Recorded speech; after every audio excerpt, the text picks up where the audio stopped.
Allez, pour la suite, on a travaillé ça. On va se faire passage sur le ventre.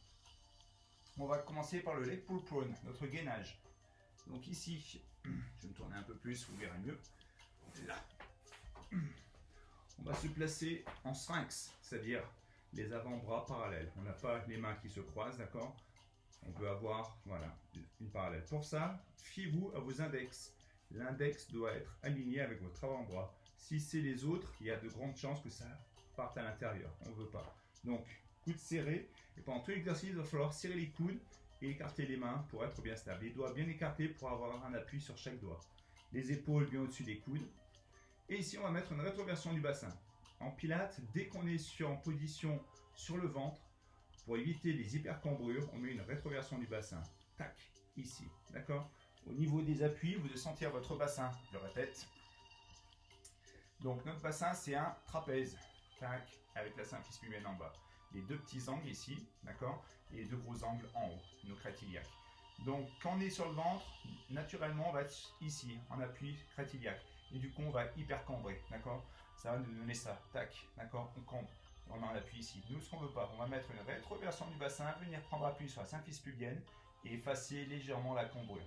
Et on va comme ça, pendant tout le mouvement, on évitera d'hyper cambrer et donc d'être en protection pour le dos. Et rappelez-vous, la rétroversion du bassin, ce sont les grands droits qui la gèrent. Donc, vous êtes en train de faire des abdominaux en gérant votre cambrure. D'accord? Regardez bien mes hanches. Là, j'ai rien mis. Rétroversion du bassin. Boum. Là, mes grands droits travaillent. Donc ici, les pieds largeur bassin. Plusieurs niveaux de difficulté. Soit sur les genoux. Souffle. D'accord? Et on rentre les fesses. Et on tient. Et on repousse le sol avec les avant-bras. D'accord? On n'est pas effondré vers le bas. On est vers le haut. Deuxième niveau, pointe de pied. Là. D'accord? Et troisième niveau, ici. D'accord? Toujours rétroversion du bassin. On est sur le coup de pied. Et 10 respirations. Tranquillement. Veillez à ce que vos avant-bras ne s'écartent pas. Toujours parallèle. Regardez vos doigts pour aligner vos cervicales. Et gérez votre rétro. Ne veillez pas les fesses en l'air comme ça fait mal. Là, toujours rétroversion du bassin. Si c'est trop dur, posez les genoux. D'accord, à vous de voir. Une fois que vous avez fait vos 10 respirations, pose de l'enfant derrière, d'accord? Mais gérez bien votre rétroversion du bassin, sinon vous allez avoir les fesses qui, effectivement, font ça. Même si on est sur les genoux, et ça fait mal. Toujours ici, d'accord, légèrement rentré. Et pression des avant-bras, d'accord? N'ayez pas les omoplates qui se resserrent l'une contre l'autre, soyez toujours bien ici. N'ayez pas les mains qui se touchent, toujours en sphinx, d'accord? Et ensuite, pose de l'enfant pour décontracter. Là, on a travaillé vos lombaires et vos grands droits.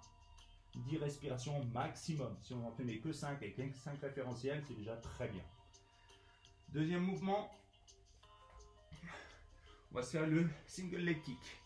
On va se mettre sur les avant-bras, d'accord, ici. Pareil, au niveau des avant-bras, on ne relâche pas, on n'a pas les épaules vers les oreilles, on repousse, d'accord, rétroversion du bassin, on est sur la symphyse pubienne, ici. Et simplement, on va faire 2 talons-fesses.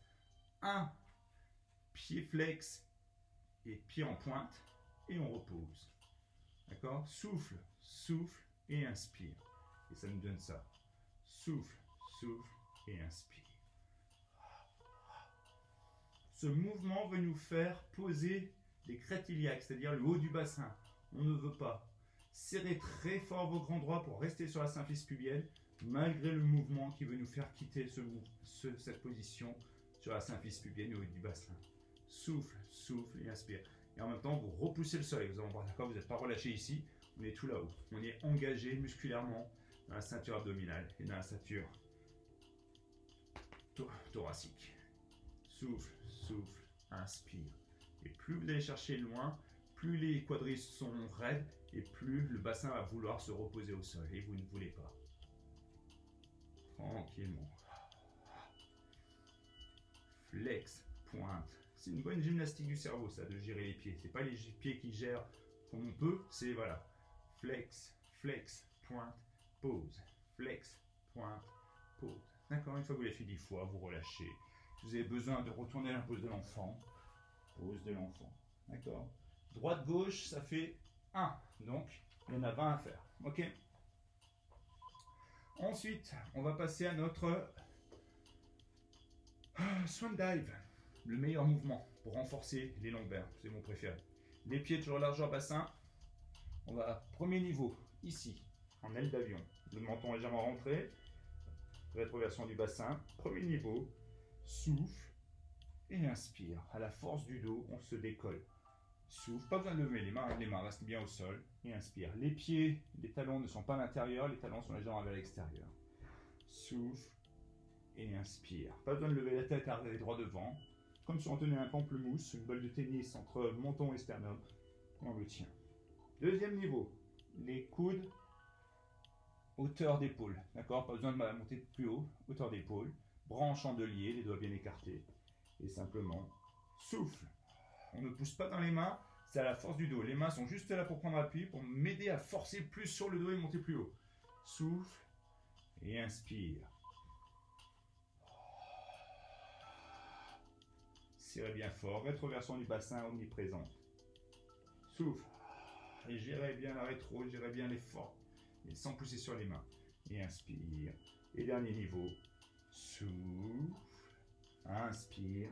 Expire. Inspire. Souffle.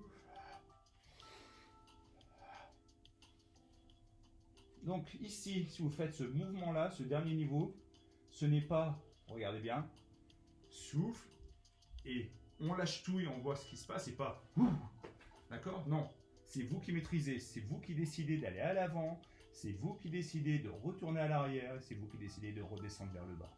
D'accord? Ça change tout. Vous maîtrisez le mouvement de A à Z. Si vous ne le sentez pas, ne le faites pas.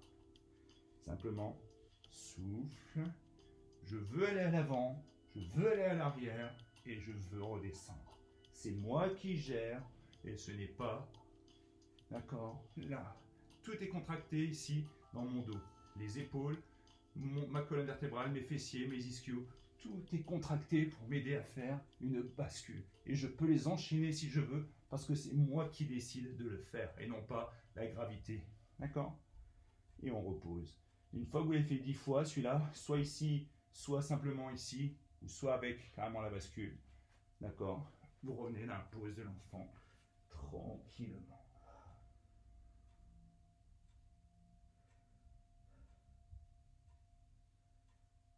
Et ça sera très bien pour aujourd'hui déjà. Une bonne reprise 2021 pour être en forme au niveau de la ceinture abdominale, au niveau de toute la colonne vertébrale. D'accord? Si vous avez des amis qui vous disent il faut que je fasse du pilates pour m'assouplir, dites-leur bien que pilates, ce n'est pas un cours pour s'assouplir, c'est un cours pour se renforcer. Oui, on va travailler un peu de souplesse, d'accord, sur les rotateurs, etc. Mais ce n'est pas du yoga. Autant sur le yoga, on va chercher la souplesse pour qu'il y ait posture de souplesse pure. Autant là, on est vraiment là pour renforcer la ceinture abdominale, renforcer les muscles du dos, renforcer les muscles profonds de la colonne vertébrale, d'accord? Tous ces petits muscles qu'on dit de posture, qui nous permettent dans une journée de tenir droit de 8h du matin à 18h le soir, et non pas finir « Oh mon Dieu, j'en peux plus !» D'accord? Non, non. On a une force profonde, et c'est très bien, et il faut l'entretenir. Tous ces petits muscles profonds, ce sont des muscles d'endurance. J'ai bien dit d'endurance. C'est-à-dire qu'ils sont capables de gérer un effort très long, de 8h à 18h.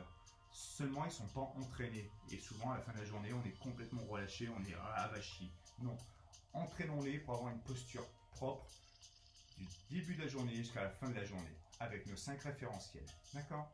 Je compte sur vous. On va passer aux étirements. Prochaine vidéo. À tout de suite.